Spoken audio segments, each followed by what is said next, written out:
भगवान श्री कृष्ण के छाती पर पैर का निशान। यह भगवान श्री कृष्ण के छाती पर पैर का निशान किसका है? भगवान श्री कृष्ण की छाती पर, लड्डू गोपाल की छाती पर पैर का निशान किसका है? क्यों उनकी छाती पर पैर का निशान है? क्या आपने कभी सोचा है? उसी के बारे में हम आज चर्चा करने जा रहे हैं कि लड्डू गोपाल के सीने पर पैर का निशान किसका है और क्यों है। हर हर महादेव। महादेव के भक्त शर्मा जी के चैनल पर आप सभी का स्वागत है। भगवान श्री कृष्ण का जन्म भाद्रपद माह के कृष्ण पक्ष की अष्टमी को रोहिणी नक्षत्र में हुआ था। इसी दिन हम भगवान श्री कृष्ण का जन्मदिन मनाते हैं और उस दिन लड्डू गोपाल के स्वरूप की पूजा की जाती है।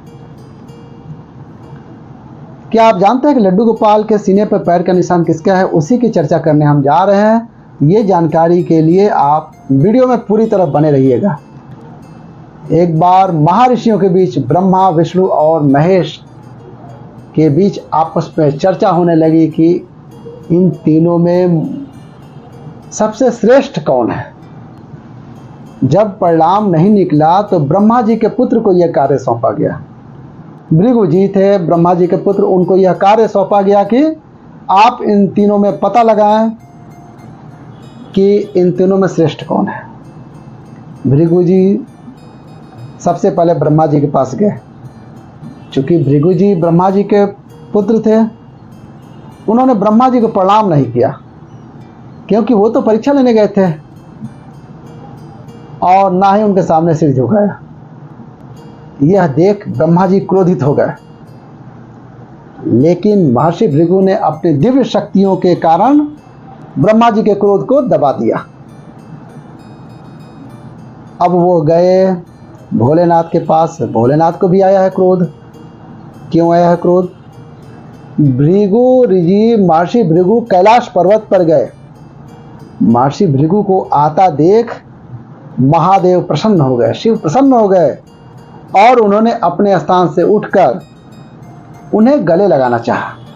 लेकिन महर्षि भृगु महादेव का अभिनंदन स्वीकार नहीं किए।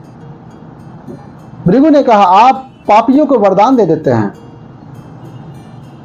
महर्षि भृगु ने महादेव को कहा, आप तो पापियों को वरदान दे देते हैं, देवता परेशान रहते हैं, देवताओं में संकट आ जाता है, इसलिए मैं आपका आलिंगन नहीं कर सकता हूं। यह सुनकर भगवान शिव भड़क उठे,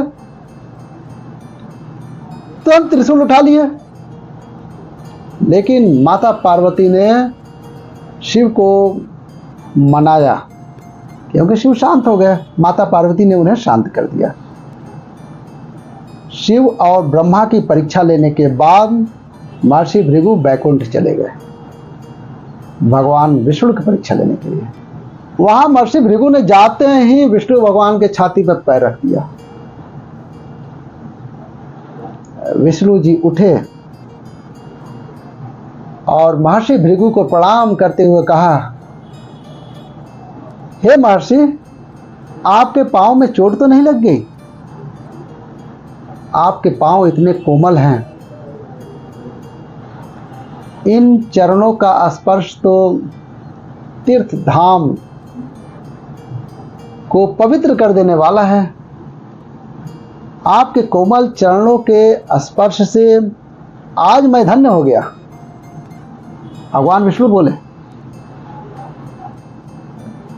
यह सुनकर महर्षि भृगु की आंखों से आंसू छलक उठे। भृगु ऋषि मुनियों के पास पहुंचे और उन्होंने शिव, ब्रह्मा और विष्णु की पूरी कहानी सुनाई। तब सभी ने माना भगवान विष्णु त्रिदेवों में सर्वश्रेष्ठ माना गया। ऐसा कहा जाता है कि भगवान विष्णु के पूर्ण अवतार, भगवान विष्णु के पूर्ण अवतार लड्डू गोपाल की छाती पर भृगु के चरण का चिन्ह छपा हुआ है। आज आपको यह ज्ञान हो गया कि लड्डू गोपाल के सीने पर ब्रह्मा जी के पुत्र भृगु ऋषि का पाँव का चिन्ह छपा हुआ है। वीडियो कैसी लगी है?